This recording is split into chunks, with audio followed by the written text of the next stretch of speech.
So, ladies and gentlemen, we are back on the Africaba show. And today, I have an NDC face in the studio. Uncle Paul, you are welcome. Thank you very much, Africaba, and I'm very grateful to be on your show. Great. To be able to expound the truth. I will start by saying that I'm the secretary of the NDC USA Massachusetts branch. And we do this thing for country, for party, so that we set the record straight. And I'm here this morning to set the record straight, to speak on data, and to ensure that the lies that our friends in the NPP have been churning around to debunk them. And the reason why Ghanaians going to the poll in 2 weeks' time should vote for His Excellency John Dramani Mahama. Thank you. So we all know that former ex-president John Mahama has been in office before. Yes. And Ghanaians are saying that why should he, first of all, want to come back into office? Could you tell us the reason why, first of all, what pushed him to say he want to come back into office?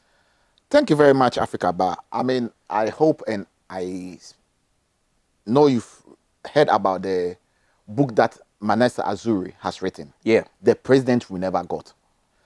Most of us thought Nana Addo, Bawumia, they were the Messiah.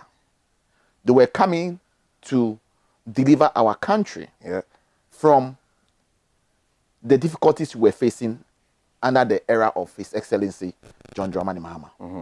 But data and statistics shows that during the era of His Excellency John Dramani Mahama, he did far, far, far better. And Africaba, I would have loved it if we had had an MPP rep in this studio this morning.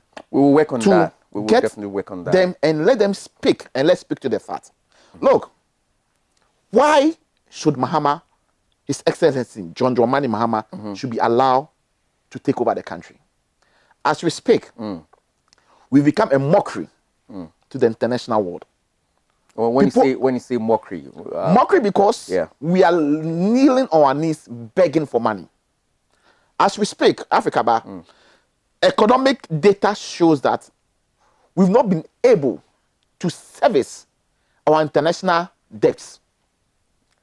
Assuming we're paying our international debt, the dollar that you are seeing, which when NDC was in power, a dollar was going for 4 cedis, 20 pesos, you would have shoot to 25 cedis. Ghana, it would have been $1 to 25 if we're servicing our international debt. Okay. For now, they've gone to beg. They are on their knees. Nana Addo, Bawumia are on their knees begging the international world. And they've asked us, they've sold our debt for us to start paying in the years ahead of us. Even with that, the dollar that they took from 4.2 in 2016, now $1 to a cedi is 16.5 Ghana cedi. Well, what does this mean to you, Africa? But let me learn. What it means to you that if you, Africa, but as a business person, if you invested $10,000, assuming in 2016, that $10,000, if you take it to Ghana, you need only 42,000 Ghana cedi to buy $10,000. But as we speak today, you as a businessman, if you want to invest the same, want to buy $10,000, you need 165,000 Ghana cedi. That is how bad our economy is. Okay, so these arguments have gone on for a lot of times, right? Yes. And then the MPP, which, like you said, probably if we have an MPP person in the house, probably will say much more about it. But there's a saying that the MPP also have been saying that the dollar wouldn't have gone to where it is if we did not have those crises like the COVID-19 and then the war in Ukraine and stuff Russia. like that. Yeah. Just let me address to that. You see, these our friends, the MPP, they take us for granted. We remember 2014, 2015, the very incompetent Baumia, who is trying to take power or trying to mislead Ghanaians to vote for him, once told us that when the fundamentals are weak, the dollar will expose you. Yeah.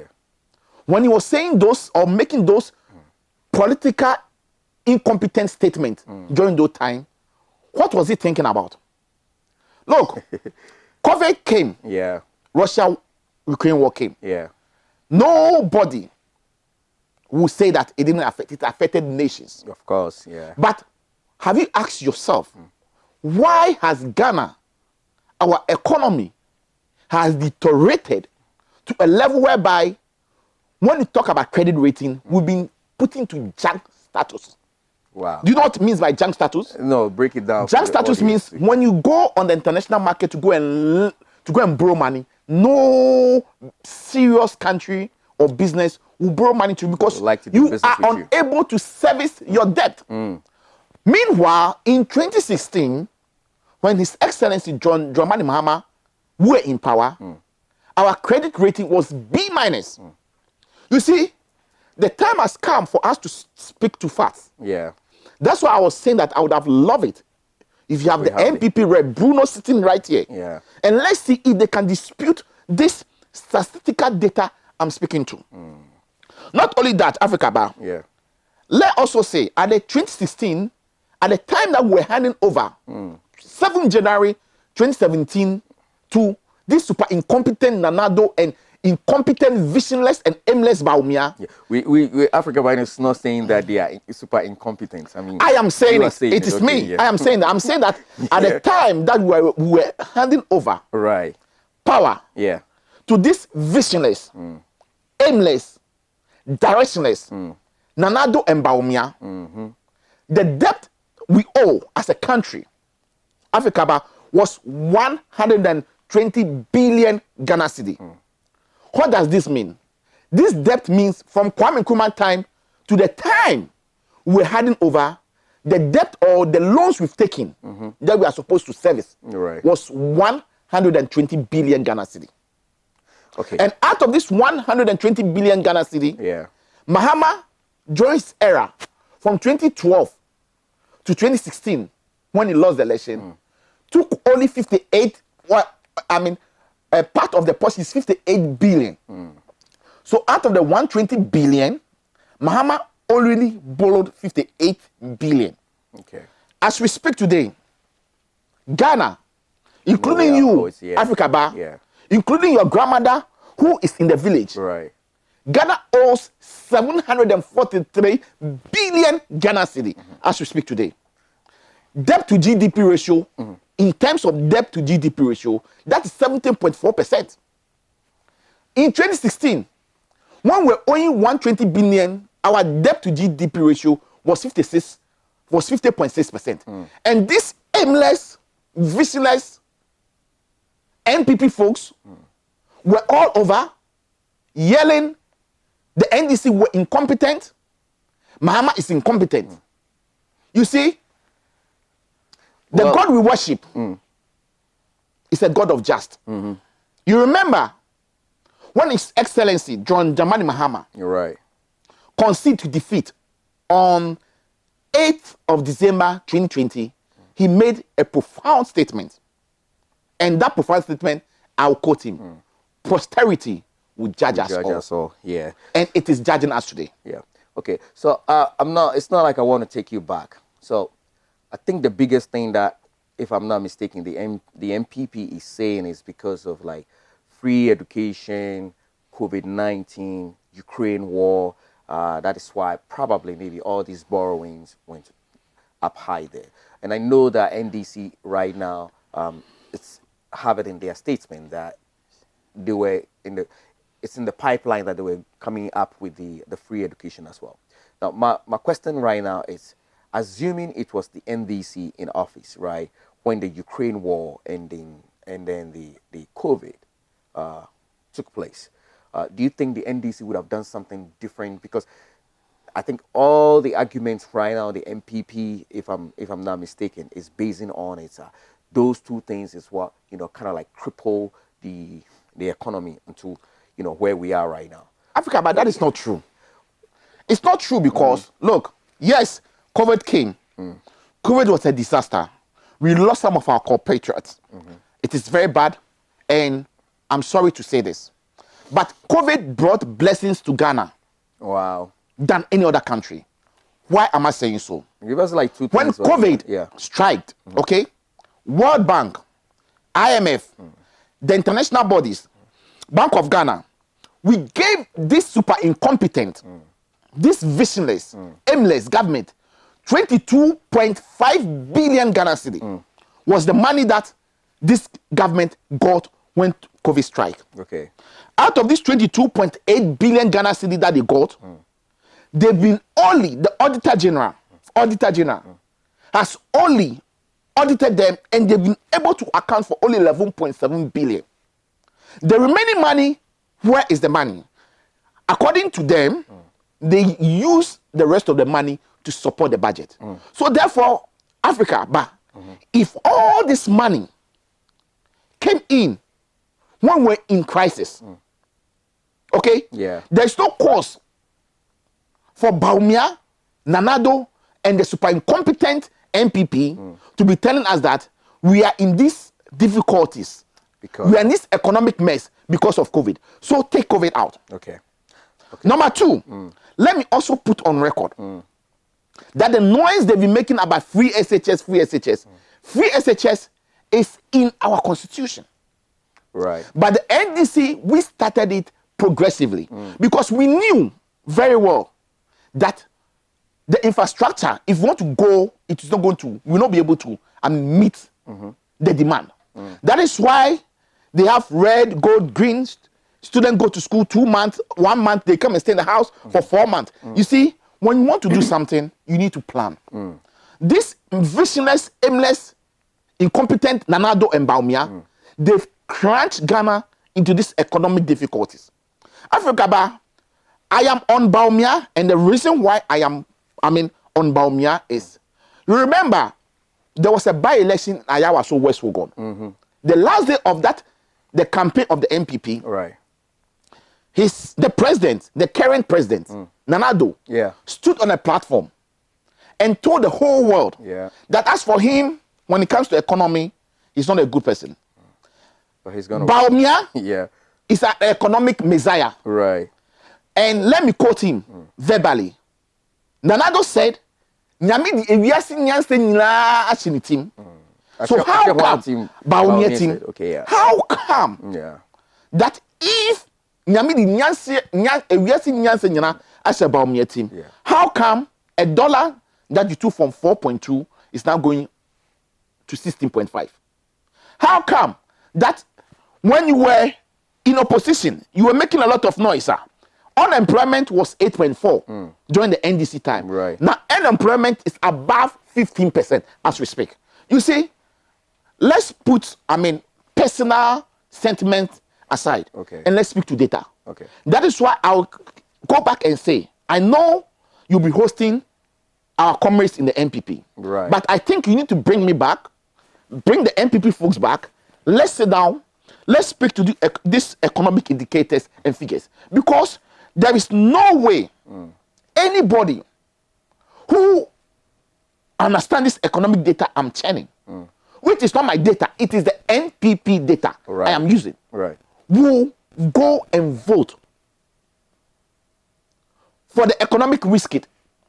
I've never been to school before, Africaba. No, you've been to school before. So if Bawumia's wife is saying his husband is an economic risk kid, and Nanado is saying Bawumia, if you are saying United team is an economic messiah, how come we are in this economic mess? How come that Ghana's economy is in coma? That Bawumia is trying to revive again. You see, Bawumia and the MPP, they take us for granted. You, Bawumia, you are the head of the economic management team under this incompetent, corrupt government in the history of Ghana. Okay. But no, let me finish Africaba. Yeah. I think you brought me here to speak to the issues. Of course. As of course, yeah. the head of the economic management team, okay? Yeah. How come you've led the very economy in which 2016 the World Bank, IMF projected that we are going to grow in 2017, 2018 because of the good work of the His Excellency John Dramani Mahama. Okay. We laid down the fundamentals for them. And when they took power, look at where they brought us to. Africaba, Ghanaians abroad, Ghanaians back home. What I am trying to say is that, yes, you can be a strong, die-hard, and MPP person, but Shawasitrim, Nanetwa Bapa. Look at the condition in which you were 8 years ago and compare it to where we are today. I'm not saying that, or I'm not trying to make a case that things should be the same way it is. No, it can never be. In life, changes happen. As we grow, as life grows, things will change. Right. But the rate at which our economy has been messed up is beyond mind-boggling. It's beyond understanding. And unfortunately, I don't know which God spoke to Nanado and told him that but I can say on the fact that whichever God spoke to Nanado is not the God you and I worship to make a lot of noise. If Baumia think he's a man, I throw a challenge to him and I look into the camera. I throw a challenge to His Excellency Baumia, who, by the way, have a lot of corruption tax on him. He's going to answer to them when we come to power. The PDS deal, 2 billion Ghana cedi, so $2 billion he has to account for. Okay. The Palugu Dam, that we paid $12 million he has to account for. And you see, when you throw a ball to hit a wall, the ball comes back to you. Okay. When he was in opposition, he made a lot of infactual, untruthful statements. All the things he said when he was in opposition, it's coming back to hit him. Okay. So I'm happy with all the things that you've said about the MPP. The words you're using, that incompetent. They are incompetent. They are incompetent. They are visionless. Okay, they are aimless. Right. They are impotent. Okay. So we're going to take like a quick commercial break. And then when we come back, I would like you to tell us some few things that the NDC, John Dramani Mahama, did, maybe like a couple of things that he did in office, and the reason why Ghanaians, should consider him and vote for him to bring the change that the Ghanaians are crying for. Thank you very much. And I'll be happy to share that. Yes. Thank you.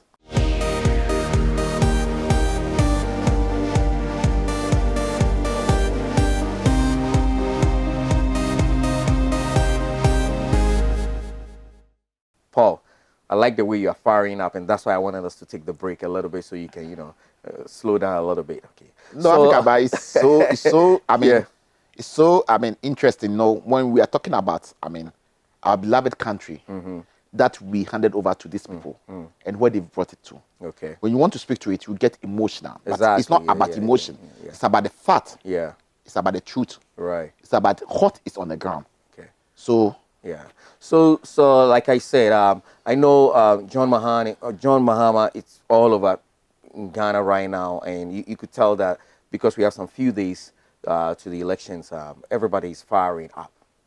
Now, could you give us probably like 3 things that when Mahama was in office, he did, and whatever is going on right now, Ghanaians can, view that and say, look, when we bring him back to office, he can change our situation.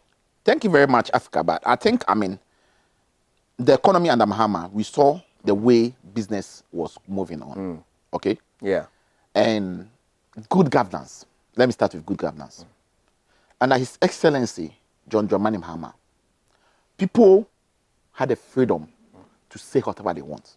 Okay. Nobody goes after them. Okay.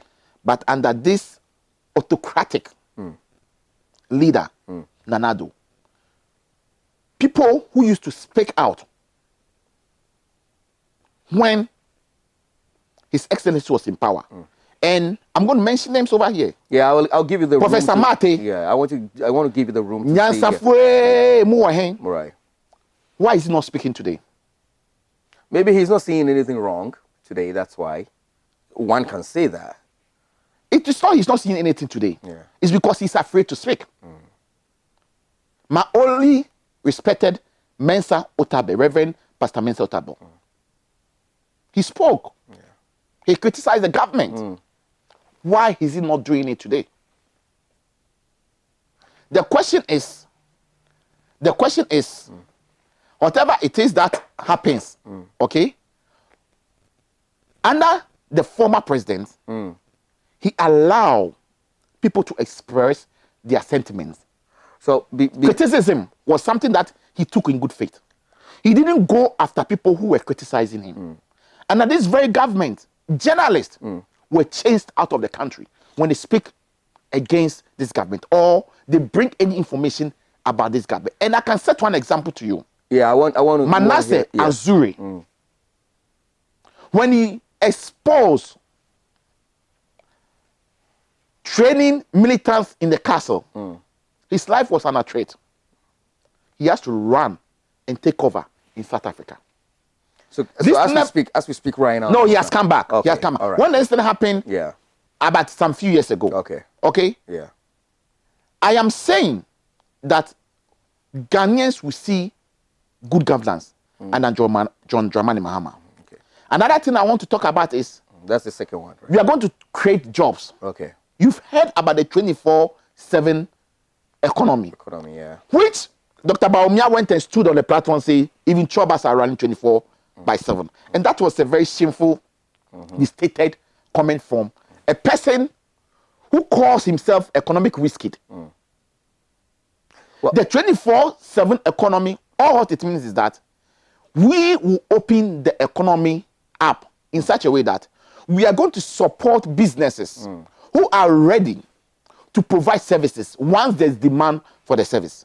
So, example, you are a businessman, and I always use for example, as a businessman, if you have the demand, right? Okay, we are saying we are going to provide incentives.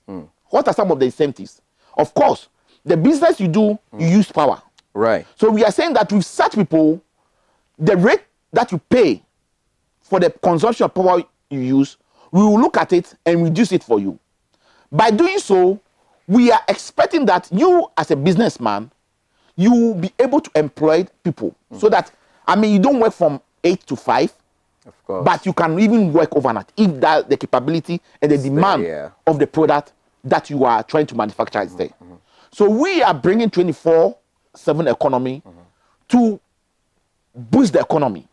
The reason why our dollar has been suffering most of the time, and that every government, we keep on seeing depreciation, but it has been very worse under this government, is because we depend a lot on import substitute. Okay. We need to be able to manufacture, produce. That is why under our 24/7 economy, we are going to encourage agro businesses. Okay. We are going to support the farmers. We are going to build factories around all for them to produce their product that they produce will be refined, value added to it, so that we'll be able to open up and we'll be able to export it, so that we can also earn some foreign exchange. Under the 24-hour yes, economy. Those are the blames behind the 24 hours. Okay, so all we are trying to do is to build an economy that will be very resilient, to be able to hold the shocks, and we will be able to get more people employed at the same time. And there's a formula that says 1 3 by 3, 1 job, 3 people, 3 shifts. So let's say if you have a place like the passport office, for example. Okay. You know how people have to go and pay money to get passport done, connection men and all those stuff. Right. If we come into government, this is what we are saying. We are saying that we will implement a continuous 24/7 shift, example in the passport office, okay, whereby people will be working in shift, so that this process whereby something like the way we do it in the States. Exactly, like, in the state. like Exactly, you know hours, what it is. Hours, yeah, but yeah. I can tell you that if you get my brother Bruno and the MPP, whoever is going to speak to them over here, they will put this laudable idea. But in the United States, UK, the developed countries, they develop because they've opened up their economy. And that's what we are going to do. We will open up the economy by, supporting the private sector, because that will be our major focus.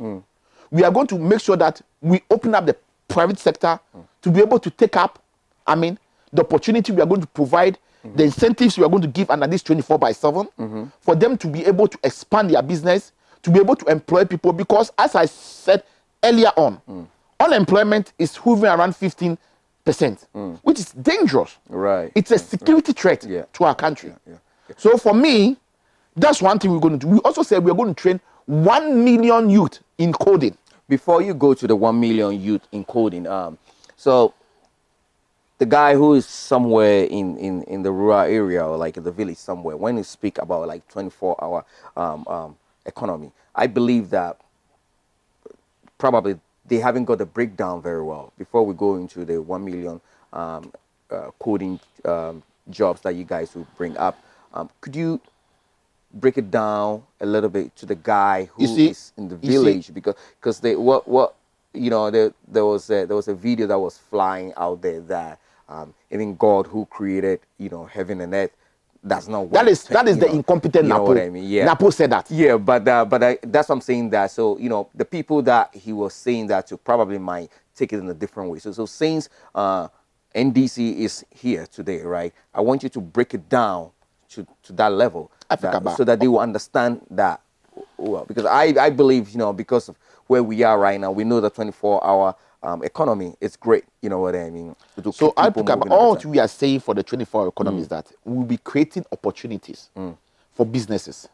Yes, you said people in the village. Yeah. Yes, it's not the chance whereby, let's say, somebody in the typical village will see the 24-hour economy. The way to use to like benefiting them directly. Okay. But I am saying, in areas like Puarugu, they manufacture a lot of tomatoes. Okay. Okay. Okay. What we are going to do, example, is that we will build a factory. The factory can be so that the farmers who go to farm, who harvest their crops, at times, do you believe that some of the crops, they harvest them, they don't have people to buy them right there, they get rotten. Okay. But when the factory is right there, you harvest your product, it's taken to the factory, the factory is working because there's constant, local raw materials coming, the factory will be working, and if the factory is set up, of course, people will be employed to work in the factory. That's good. That's because that's the level. Because when we're talking about it, the example that you gave was like the passport office and that kind of thing. Exactly. And I believe like what you're saying right now, it goes all the way down there because like you said, not just there, like places where maybe like plantain, bananas, and stuff like that. Get rotten and all those stuff. I think we just have to add value. And look, my brother, Ghana, we are blessed to have the natural resources. Apart from that, agriculture is something that we have the land. Okay? So for me, if you take something like banana, okay? Yeah. When we go to an area whereby banana is thought they plant and they plant it on a large scale, what the NDC is saying that we can set up a factory around there to add value to it. Okay. So when the banana comes, it can be processed into something that can be, stored for a long time. Okay. And doing so, we can even export it out. That's true. And then we can get foreign exchange to support our economy. Exactly. So for me, the NDC is not saying it's going to be a straitjacket by force policy.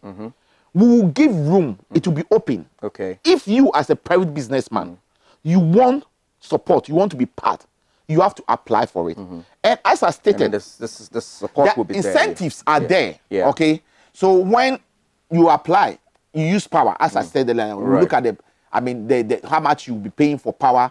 It will be looked at. They will provide security. Exactly. Of course, if you are having people working overnight, you need to provide security. Right. It's the responsibility of the government to do that.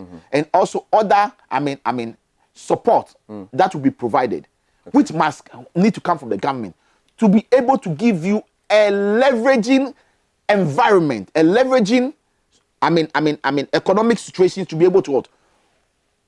Do your business, get the money that you want. Feel safe. Feel safe. Yeah, yeah. And also, at the same time, you will be able to help to reduce the unemployment, because if Africaba, you as a businessman, if you are able to employ 10, 15 people, in addition to the staff you have, at least you've taken some number off, of course, the unemployment. Give us the third one that you were talking about, the 1 million the coded. 1 million coded, Yes, we are saying that, look, yeah. the unemployment risk in Ghana is a security threat.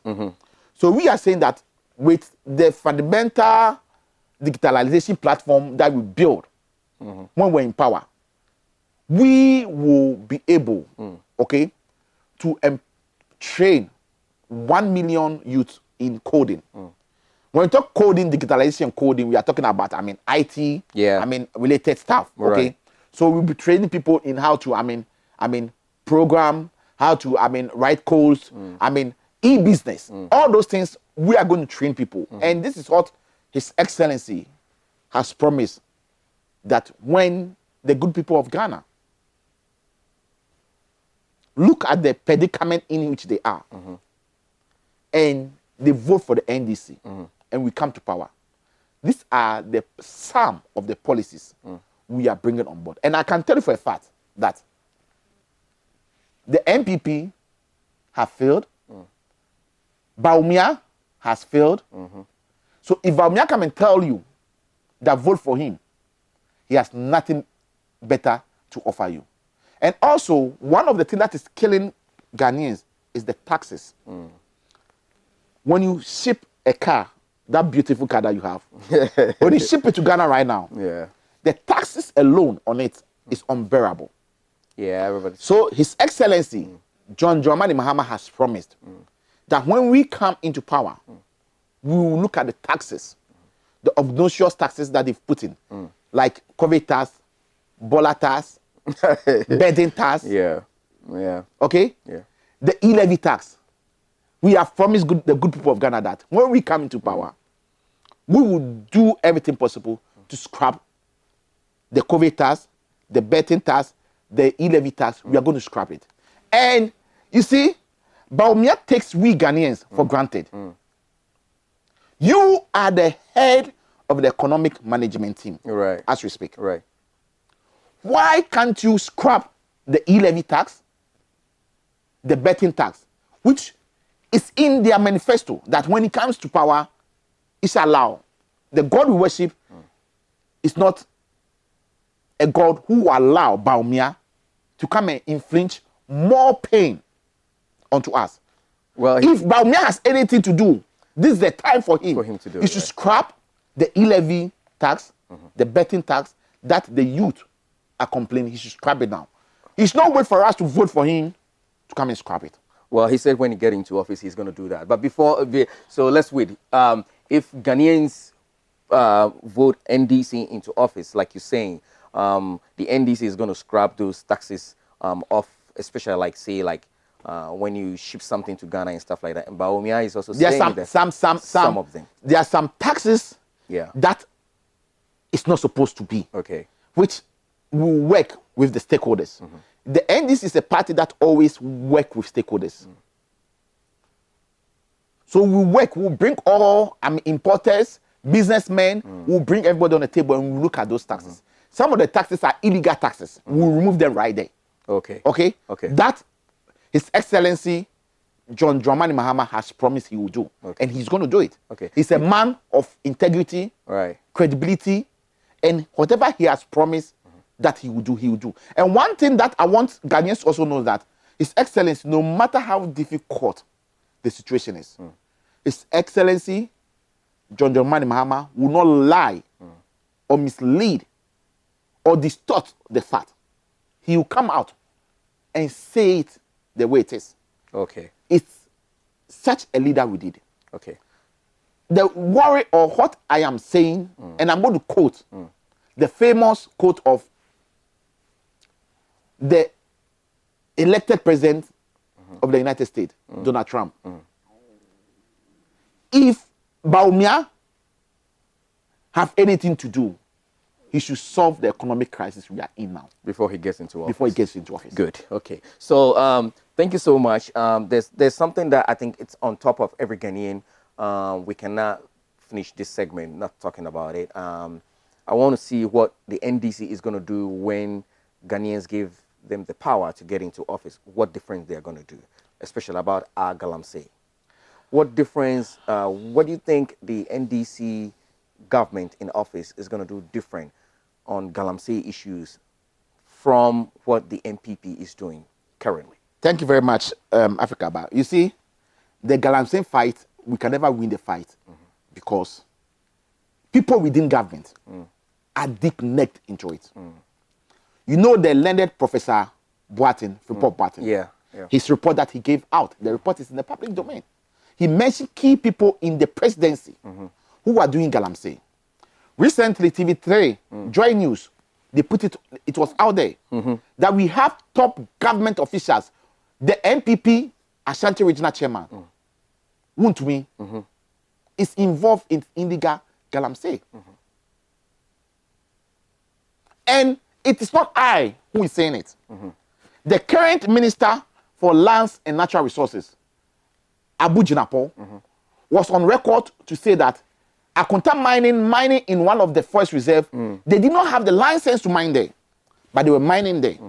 What did we hear from the president? The president came to clear Wuntumi. So for me, Nanado, Baumia, and the MPP are deep-necked into this Galamsey. This Galamsey fight is a fight that we need a leader who will be very bold to stand on his feet and to ensure that the people in authority will not be engaged in Galamsey. Okay. And he has stated it clearly that if you want to be part of his government, you cannot do or have any concession or do anything in the Galamsey sector. Corruption is the food that Baumia eats. Corruption is the food that Napo eats. Corruption is what the MPP does. And they are known to be champions in corruption. The only thing, good thing, I'll say about this MPP government is that they are good in corruption, and I'll give them A++. Thank you very much. And nice talking to you. And I appreciate you bringing me. Good. But before you leave, anybody who gets into this seat, there are two questions that we asked them from the studio. Sure. The first one is, so since you are a political man, and you are representing the NDC, the great NDC, the great NDC. The first question is, could you go into your mind and tell us one thing that you think NDC have ever done that you regret that NDC shouldn't have done that? Thank you very much. I mean, I'll be very dishonest to say that, I mean, we didn't do some mistakes. Some mistakes happened during our era.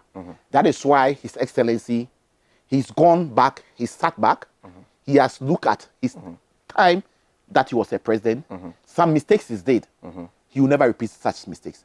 Example of such a mistake is, number one, I think we concentrated very much on project, whilst leaving the essential need of the people behind. Okay. So for me, that's one of the mistakes I would say we did. Okay. That's a regret. We've regretted it. Okay. So now we need to balance building infrastructure and meeting the economic need of the good people of Ghana. Okay. And I want to use this platform to appeal to the good people of Ghana that vote the NDC. When you go on that day, look for the umbrella and look for the face of His Excellency. Thumbprint it, rub the ink in the cloth or on your head and fold the paper and stay at the polling station and make sure that these people, the NPP, they will not rig this election. The election will be won at the polling station. We are never going to go to the Supreme Court again. We will win the election at the polling station. The last question, it's personal. So the personal last question is, what is the best advice you've ever heard growing up as a man? The best advice. Well, change, feedback. Anytime I'm giving feedback, no matter how it is, whether positive, negative, I take it, I look at it, analyze it. If there's something I need to learn from it, I learn from it and I build on it. That's what has helped me or build me up to where I am today. I always take feedback, criticism in good faith. And I think this is what I've instilled into my children, that whatever people say, take it, analyze it. If you think there's some sense in it, work on it and correct it.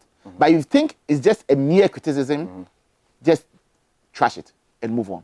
So for me, I'm not a perfect person. I have my backs, I have my goods, I have my bads. But in all, whatever we do, let's remember, we have a God that we will account for.